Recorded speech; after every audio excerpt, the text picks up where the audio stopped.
The return to Earth felt different now.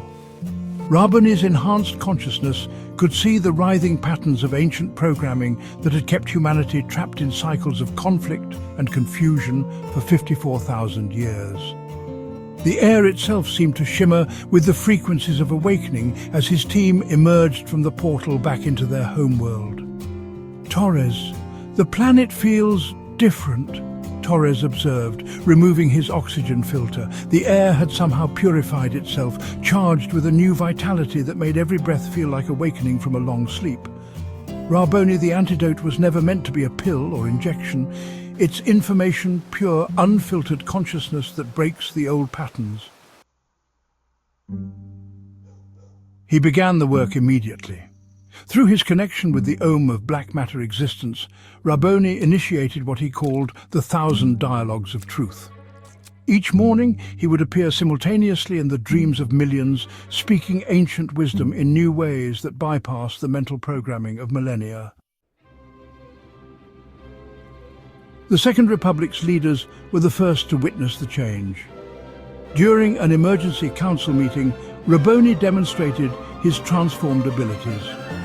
As he spoke, the very air in the chamber became charged with visible frequencies of light. Council members watched in awe as their own neural patterns, previously locked in rigid structures of fear and control, began to reorganize themselves into harmonious new configurations. Raboni. What you're seeing is the dissolution of humanity's oldest prison, the belief in separation. The Anunnaki didn't create this programming, they merely exploited what was already there. Through the dialogues, people began to remember what their ancestors had forgotten. The true history of Earth unfolded in their awakening minds. How humanity had once been cosmic beings of pure consciousness, how they had chosen to experience physical limitation, and how that temporary choice had become a multi-millennial imprisonment. But the awakening wasn't always gentle. As the antidote of truth spread through the collective consciousness, those who had profited from humanity's sleep began to lose their power. Banks found their digits meaningless as people remembered how to manipulate energy directly. Governments discovered their authority evaporating as communities spontaneously reorganized around principles of natural harmony. The most dramatic change came when Raboni activated what he called the blueprint of remembrance.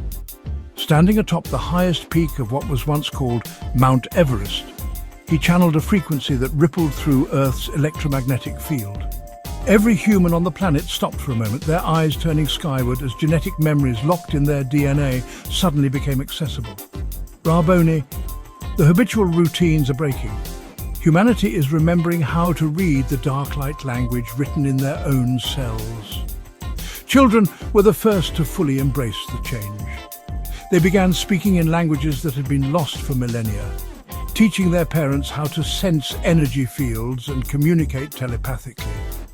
Schools transformed overnight from institutions of memorization to centers of consciousness exploration. The Second Republic, rather than resisting this radical transformation, became its strongest advocate. They understood that their role was not to govern the old way, but to facilitate humanity's return to its true nature. Their military forces were repurposed into what they called the Harmony Corps, trained in the art of frequency stabilization and cosmic communication. As the final waves of the blueprint activation swept across Earth, Raboni stood watching the sun rays from the ruins where he had first discovered the portal. The air shimmered with visible frequencies of awakened consciousness, and he could see the last vestiges of the old programming dissolving like morning mist. Raboni, the trickery ends now. Not because we fight it, but because we've remembered who we are. The lies have no place to hide in a consciousness that knows itself. Earth itself seemed to pulse with new life as humanity's collective awakening reached critical mass. The planet's vibrational frequency began to shift, aligning with the cosmic symphony that Raboni had experienced in his transformation. The age of deception was ending not with a battle, but with a remembrance, a species-wide recognition of the truth that had always been written in their very cells. As the new development entering daybreak broke over a transformed world, Rabboni felt the ohm of black matter existence's approval rippling through the cosmos. Humanity's 54,000-year journey through limitation was ending. The real adventure, the exploration of infinite consciousness, was just beginning.